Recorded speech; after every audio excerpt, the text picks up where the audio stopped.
డిగ్రీకి వచ్చేసరికి ఏమైందంటే ఇప్పుడు మందాడానికి పైసలు కావాలి కదా, ఆడేంటంటే దొంగతనాలు పోయేస్తారు.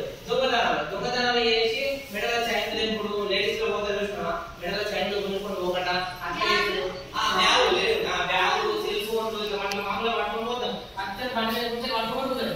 అంటే ఒక రోజు ఏమైందంటే అట్లనే ఒక అమ్మాయి మెడల ఇట్లా చేయి ఇట్లా కుట్టేటప్పుడు ఏమైందంటే ఆ చేయి కొంచెం గట్టుకున్న అమ్మాయి కురుపడుతుంది. కురుపడాలని వచ్చేలాగా మెడ తెగుతుంది. మెడ ఇట్లా దిగే వాళ్ళకి ఆమె ఇట్లా పడుతుంది, బండి మీద దూరం ఉంటుంది. అది కింద పడుతుంది. కింద పడే వాళ్ళకి ఆమె ఏంటంటే చనిపోతుంది. ఈ గొంతు దగ్గర బతుకుతారా?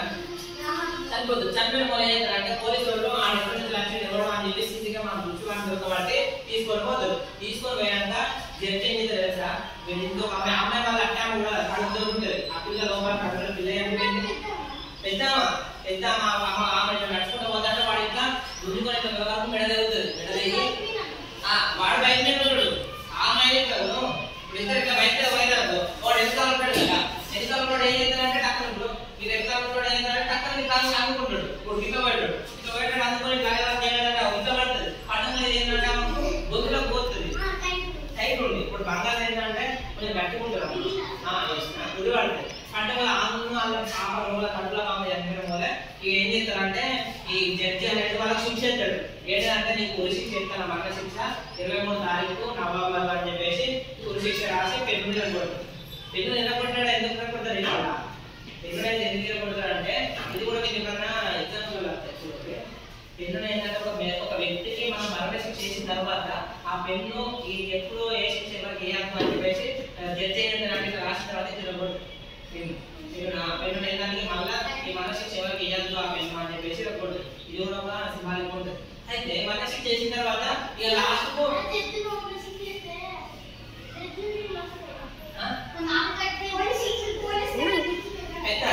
పోలీసులు తీసుకోవాలి, జడ్జి దగ్గర పోతారు. మీరే మరి నిలుసు రాలేదు మంచిగా రానడుగుతారు. పోలీసులు ఏమైతే వాళ్ళు పట్టుకొస్తారు, పట్టుకొచ్చి జడ్జి దగ్గర తీసుకొస్తారు, ఫ్రిడ్జ్లో పెడతారు. మీరు వెంటనే నాకు శిక్ష చేస్తారా ఇలా అవును. అయితే ఏమైందంటే జడ్జి వాళ్ళ శిక్ష చేసిన తర్వాత ఏమైతే తెలుసా, మన 23 తారీఖు నవంబర్ అన్నా కదా, ఆ రోజు రానే వచ్చింది. వచ్చిన తర్వాత ఏమైందంటే వీళ్ళు అడుగుతారు అన్నాడు, నీకు లాస్ట్ కోరిక ఏదని ఇంకోదాన్ని అడుగుతారు. చనిపోయే ముందు లాస్ట్ కోరిక నెరవేరుతుంది. నీకు లాస్ట్ కోరిక ఏంటి అని అడిగితే ఆ అబ్బాయి ఏమని చెప్తారు తెలుసా, నాకు లాస్ట్ కోరిక ఏమైనా తింటావా, బిర్యానీ తింటావా, ఏమైనా తాగుతావా, నీకు ఏమైనా కావాలా అంటే మా అమ్మ నాన్న నేను చెప్తాను అడుగుతాను.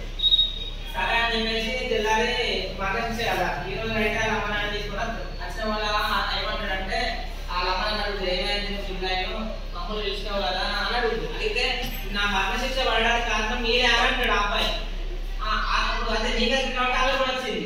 అయితే ఇప్పుడు మరణ శిక్ష పడడానికి కారణం వాళ్ళ అమ్మ నాన్న అంటే మీరేమంటారు, వాళ్ళ అమ్మ నాన్న ఎట్లయితే అంటారా? అదే వాళ్ళు కూడా ఆశ్చర్యపోతారు. అంటే మా వల్ల నీకు మరణ శిక్ష ఎందుకు పడ్డదని అడుగుతారు.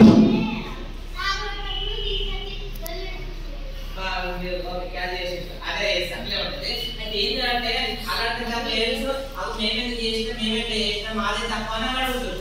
అలా అడిగిన పోతే మొత్తం మీరే చేసిండ్రు, నేను తెలియని రైతు గా నాకు సార్ కొట్టేడు అని చెప్తే మీరు బుద్ధి చెప్పాలి, సార్ ఎందుకు కొట్టేట్రా ఏంటి అని అడగాలి. కానీ మీరే చేసిండ్రు, నన్ను కొట్టినా నేను తెలియలేదు నేను చెప్తే మీరు పెట్టిన సార్ కొట్టేడు, సార్ తిట్టిండు కొట్టేది. ఆ కొట్టడం వల్ల నాకు ఏ సార్ నాకు భయం చెప్పలేదు. సార్ ఇప్పుడు నాకు భయం లేని భయం లేకపోతే భయంతో కొట్టేది నేనే కాదు. ఎప్పుడు మీకు ఎప్పుడైనా కొట్టే నాకు తప్పు చెప్పారు, మీరు కొడుకోలేదు ఎక్కువ మంచిగా ఉండాలి. మీరే ఎక్కడ వాళ్ళు అమ్మ తీసుకొస్తే వాళ్ళు అడుగుతారు, మా కొడుకు ఎందుకు కొట్టావు అంటే ఆనంటే ఏమంటారు ఏమంటాం అని కొడితే వాళ్ళు అమ్మ చేస్తారు. మనం పట్టించుకుంటాం ఇక ఎట్లా ఉంటుంది ఏమన్నా వేసుకున్నాను మనకే ప్రమాదాలు చెప్తారు మనల్ని నేను తప్పలేకుండా. అప్పుడు ఆయన చేస్తారు, నన్ను ఎవ్వరు కొడతలేదు, నేను ఏం తప్పు ఇష్టం ఏమంటాయి అని చెప్పేసి వాడు కూడా చేస్తాడు. చదువు ఫ్రెండే కొట్టారు. ఇప్పుడు ఎందుకు ఆలోచిస్తారు మరి నాకు ఎందుకు ఇదంత ఇబ్బంది అంటే తప్పలేకుండా అయితే ఏమైందంటే ఇక లాస్ట్ అమ్మని ఆశ్చర్యపోతుంది. నా వాళ్ళు ఎట్లా అంటే నేను లేనప్పుడు నాకు తెలియలేనప్పుడు నేను చెప్పింది నాకు చేసిన వెంటనే నాకు ఏంటంటే ఎవరి మీద నాకు భయం లేకుండా అయితే నేను అప్పుడు కొట్టుకోవడం పోలీసులు కొట్టింది. పోలీసుల తర్వాత దొంగగా మారి నేను ఒక హద్దముగా మారాను. దానికి కారణం మీరే తల్లిదండ్రులు ఏదైతేనే పిల్లలు బాగుపడతారు, లేకపోయిందంటే మా జీవితం ఇచ్చే నాశనం అయిపోయింది అని చెప్పేసి వాళ్ళ అమ్మగానే తప్పు. ఎందుకంటే ఇప్పుడు స్కూల్లో తల్లి బయట ఎవరైనా కొట్టిందంటే నా కొడుకు ఎందుకు కొట్టామని అడగదు. కానీ స్కూల్లో చదువు చెప్పే సార్లు మంచి కొడతారా చెడు కొడతారా? మంచికి. అంటే ఎందుకు నువ్వు మారాలనే కదా. ఇప్పుడు నువ్వు అల్లరి అయితే ఏంటంటే అల్లరి మంచిగా ఉండాలనే ఒక దెబ్బ కొడతారు. కానీ నువ్వు అక్కడ సార్ కొట్టే దెబ్బనే అర్థానంటే నీకు ఇక్కడ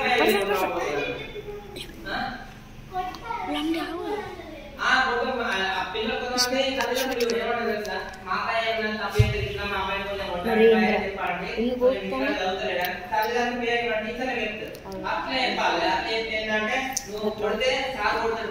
ఇప్పుడు చదువుతారు అయితే ఇప్పుడు ఏంటంటే పిల్లలు ఎవరైనా ఉంటారు కదా, ఒకళ్ళు చదవకపోతే ఏమైందంటే నేను చదవకపోతే నాకు సార్ కొడుతుంటే భయం పిల్లలు చదువుతూ ఒకవేళ సార్ కొట్టడానికి భయం ఈ భయం పిల్లలు చదువుతావా? చదువు. ఇప్పుడు నేను నీకు ఒక లెసన్ ఇచ్చా, ఓకే ఓకేనా, చేతులు వస్తానే